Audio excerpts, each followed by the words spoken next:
What's up, my Barebow peeps? This is Barebow Joe here, living the Barebow lifestyle, and I'm going to tell you and give you a review of the Barebow Classic.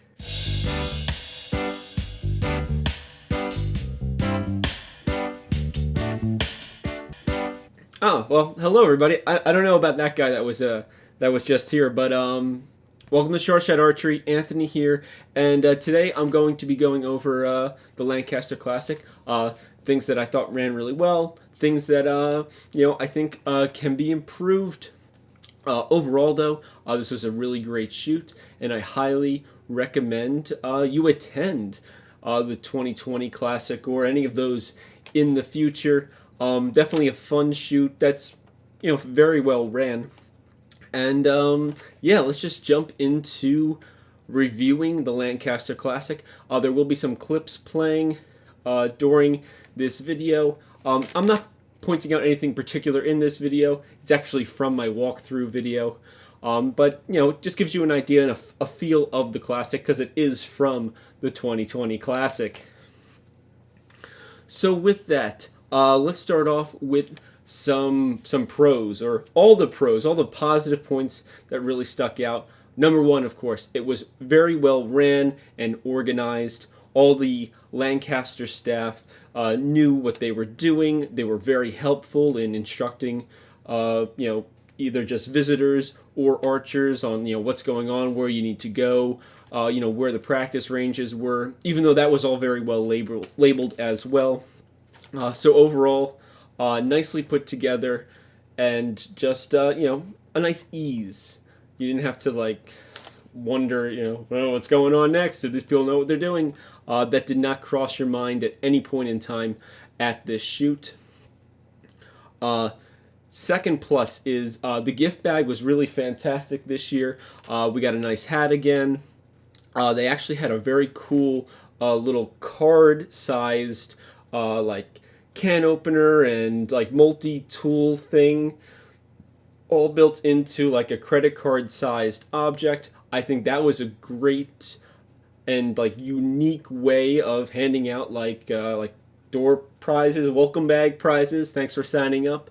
I think that was really classy. I haven't seen that done before, and I really liked it. Of course, that also tied into the cookies. I think the cookies are a great idea. I don't think it'll work for outdoor tournaments because you got the heat and everything, and some of those cookies, especially with icings on them, would probably melt and get really nasty. But for an indoor tournament where the environment is controlled, I think this was an awesome idea. It was a whole lot of fun.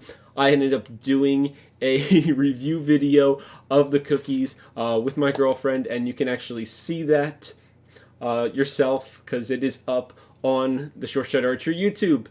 And with that rolled into, again, the staff. A big emphasis on the staff here, because if you don't got good people that know what they're doing, regardless of the intentions of the person that created the event, it's not going to run well if all your people are not on the same page.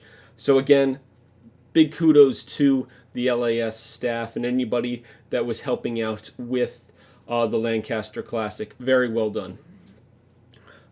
Another nice plus is the vendor area. I don't know, just seemed nicer this year, and from my experience, it did not have a pass-through lane where there was a front entrance and then there was a little rear entrance that you could walk through to continue down to one of the practice ranges. I like that idea, and I think it really caused a lot more people to walk through the vendors area, which is great for the vendors because they're putting a lot of money out there to buy a space to show off their products. So it's nice that they're getting attention from people and feeling like they're getting a good value for their investment. To wrap it up on the the positive things, because there is many, was the location. This is a fantastic location, and I'm just really happy they hold it here. I think Spooky Nook is a great place to hold this event. I'm sure there's others around this area of the country, around Pennsylvania and stuff, but I think this one's really spot on.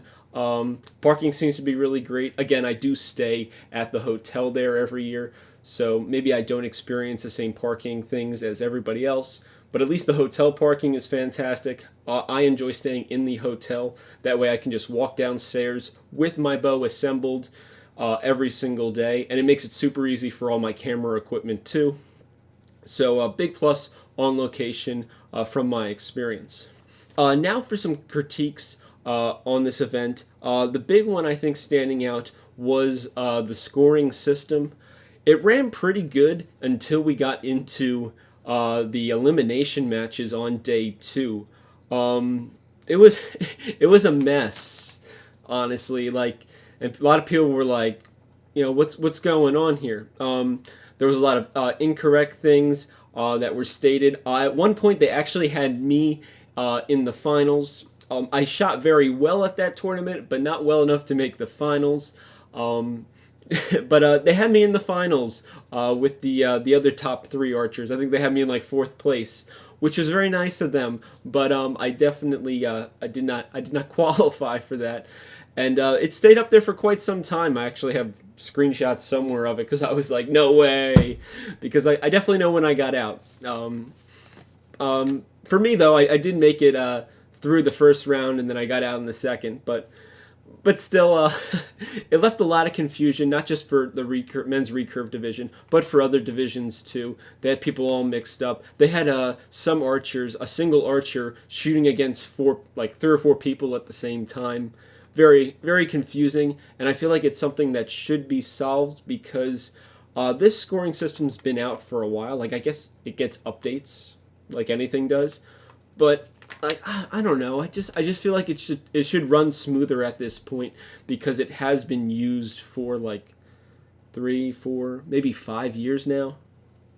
Another thing that we could use is another bathroom down at the far end of the field, at the end of the green and the blue ranges. So the blue range had the bathrooms, and people from the green range kind of walked over if you were down by the targets, late 80s into the 90s, and then targets like 135 or so to like 115, like the very, very end. I was down there personally, and you had 3 restrooms for all those people, and there were some intense lines, and I just think if we had just one more, I think that would solve a lot of that. So they had a little trailer there with really nice bathrooms. There was 3 bathrooms on one trailer. If it would be possible to get another one of those, maybe on the green range side, I think there would be no issues with that. But you had a good amount of people that were like, all right, got done my end. Let me hit the bathroom real quick before this end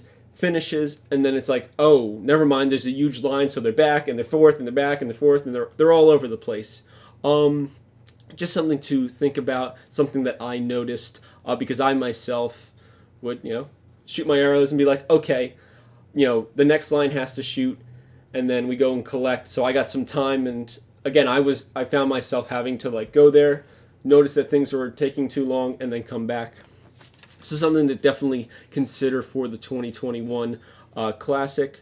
The only other big complaint I heard was people felt the distance to the bottom floor practice range was really long and out of the way.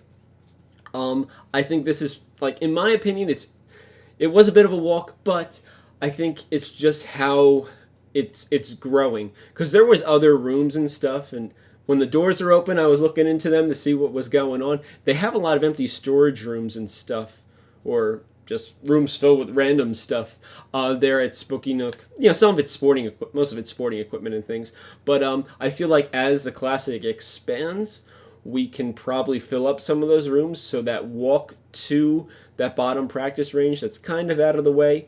If you want a better visual of this, definitely check out my walkthrough video of the Classic, because you can see the walk. I had to speed up the video in order to get there in a reasonable manner of time.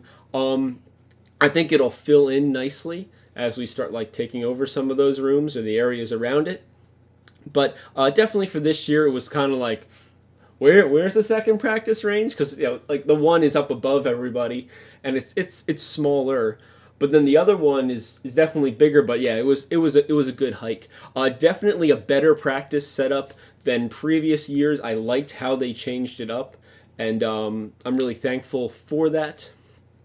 So overall, this was a great tournament. I enjoyed myself. I had a great time shooting. It was great meeting everybody at the tournament, and I think it was just really well ran and planned, and big congratulations to Lancaster and everybody else that runs that. And yeah, that's my review. Thank you for watching. I really hope to see you there in 2021, and as always, happy shooting.